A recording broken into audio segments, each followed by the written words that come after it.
Hello, you guys. It's Jalen Martinez, aka the Suburban Grower, and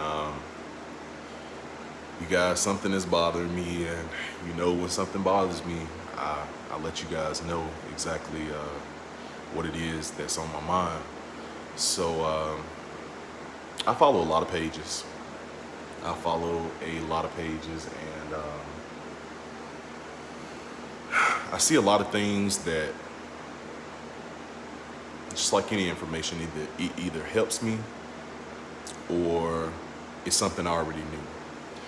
So, and I promise I don't know it all by a long shot. There's there's so many different things that I need to um, figure out and actually go through the trial to see whether or not we're going to have an error. But one thing I've been seeing, I'm just going to spit it out because I'll talk around it.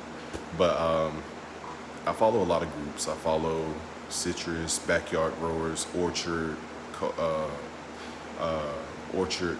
culturists, all kind of things. People that just grow in their backyards and stuff like that, with different varieties of fruit trees and stuff like that. So what I'm seeing is a lot of people don't really know what's going on with what they're growing. And I don't want to make it sound serious because it's as serious as you make it. I mean, if you kill a rose bush that you bought at Home Depot last week, it's not that bad, I mean, it's bad. You lost your plant, but now fast forward 10 years and you don't know anything about this tree. You don't know what variety it is. You don't know this. You don't know that. Oh, and by the way, now it has a disease and you don't know what to do. All you know is that it stopped growing. No, it stopped fruiting. Let's make it real for people. It stopped fruiting. So now you're trying to figure out, what do I do? I've been watering it. I've been watering it and I've been getting fruit. So what happened after these 10 years that have made it stop growing? That's when you make it real. But I see people and I'm just going to touch on the citrus just to show an example. Well, I'm going to hit on a few different things. I seen one lady come through and say that light green new growth on her citrus was a magnesium deficiency. And I sit there and I watch, people chime in, this, that, and other, and people are talking about add fertilizer, prune it, water it, make sure you're not overwatering, which is great. That's great. But now, let me give you the rest of the information. All the rest of the foliage is dark green, and there's light green tips on leaves on the citrus plants. Anybody who grows citrus and knows citrus knows that whenever the new growth comes in, it is very light green on the end of the tips. So I chimed in to the lady and I told her, I was like, ma'am, don't fertilize, don't prune, don't change anything. That's new growth. Just continue to do what you've been doing. Don't increase nothing. Don't do this and don't do that. And some of the guys were like, oh yeah, after everybody had said what they were saying, now everybody decides that it's new growth. And I'm just like, I mean, what if I would have been telling you to fertilize it heavy? You're just going based on what somebody says. And I promise I'm not putting anybody down, but that's a real life issue. You have to make things real for them to make sense to people. And I'm gonna tell you about a issue of my own. I'm not bashing anybody, and I'm gonna tell you something personal to me that just happened, and maybe I can bring it all, reel it all in and make it real for you. So I did the same thing. I like to think that I do enough research on each one of my fruit tree varieties that I can't mess things up. But even somebody who has been doing it for, and I'm saying 2 years like it's been 20 years, but it's really not a long time. I'm still learning. The big thing is you have to go through it to know what's going on.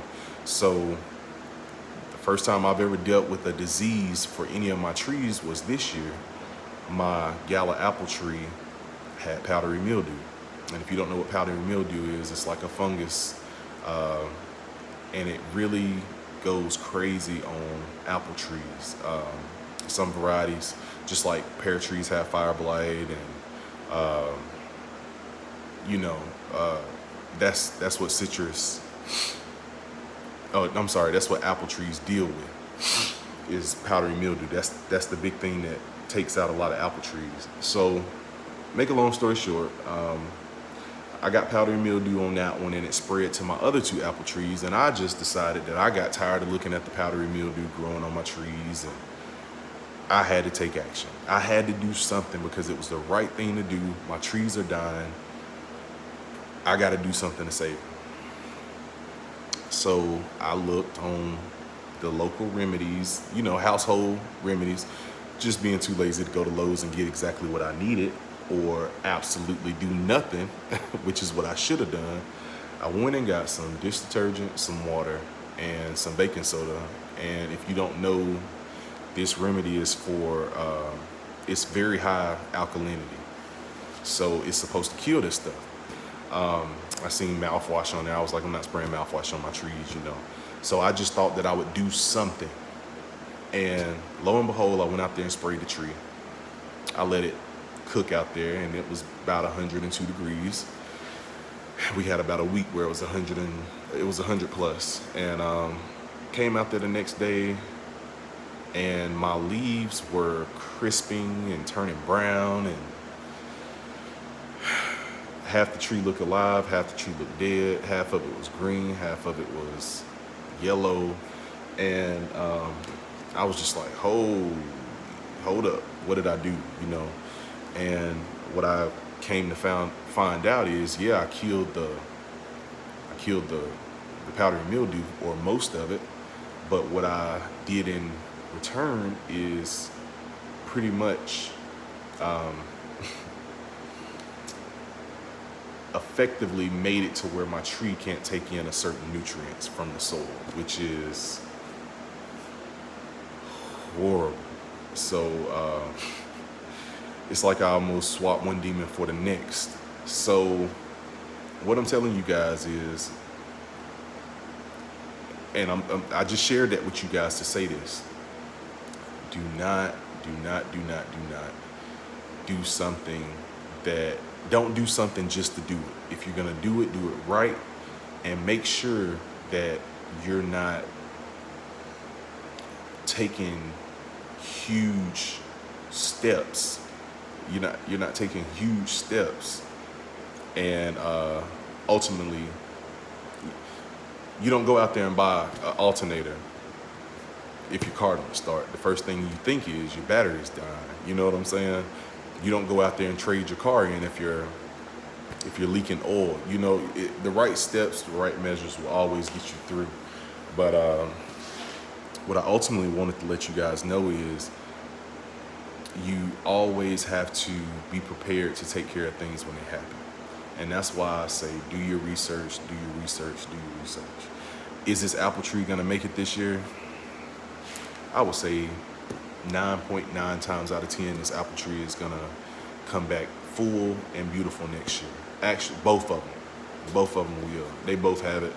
I made a video earlier, videoing the actual tree, and then I deleted it. So I had to do it all over again. But make a long story short, I just wanted to let you guys know, don't take drastic measures for small fixes. Honestly, I really could have just let it go on through the wintertime and just seen what was gonna happen. And yeah, so that's pretty much it, you guys. Not gonna hold you on here. Well, I'll give you guys another example. My father stays in Alabama, and in the place where he stays at in Alabama, the soil is acidic. and he had been growing a number of vegetables and fruit and stuff like that, and he couldn't figure out why they were dying. So he did his research, keyword research, and found out that the soil, they had pine trees everywhere in Alabama, and where he was growing at, I'm almost certain the pine trees were letting those needles go, and it was leaching in the soil, and it made all of this soil in the area super acidic. So on the flip side here, my soil is super alkaline. So it took me knowing, or it took me having to figure out that my soil was alkaline in order for me to make a change. You know, so back to the example I gave about the tree 10 years from now. If I didn't know what I was doing, I just put a tree in the ground. You know, now I'm finding out 5 years. It took 5 years for pH to be a problem, but now your tree is looking immaculate. Now your vegetables are looking immaculate, and it finally catches up to you. It don't matter if it's just a crop of spinach or carrots or beets or cantaloupes or a banana plant. You know, I always make videos about the banana. It does not matter at that point. What does matter is the fact that took your time to figure out what's going on. Because you stick something in the ground and you don't know the ins and outs of it, I'm telling you, it's gonna let you know. But yeah, you guys, I have talked a lot, and I am super excited going forward to show you guys the midsummer update is what I'm gonna call it, midsummer update. The only things that we have that are holding fruit right now is our orange tree and our Meyer lemons. Those are the only trees right now holding fruit. So it's kind of slow right now, but what I will tell you guys is, excuse me, move this. But it's been kind of slow right now, but we're gonna get everything back together going into the fall. And we also have 2 other additions that we need to make to our backyard, because right now all I have back in my backyard is a peach tree, a nectarine tree, and an Ayers pear tree. So like I've been saying, it's just bugging me right now because I wanna order it, but they don't deliver until, or they're not ready to be shipped out until November and December. So I'm having to wait, and I don't know, at this point y'all should know that I do not like to wait. But I'm having to wait, and I'm having to be patient, and we're gonna see where that gets us. But you guys, this is Suburban Grower, and I'm out. You guys have a blessed evening, and I'm gonna try to do the same. All right.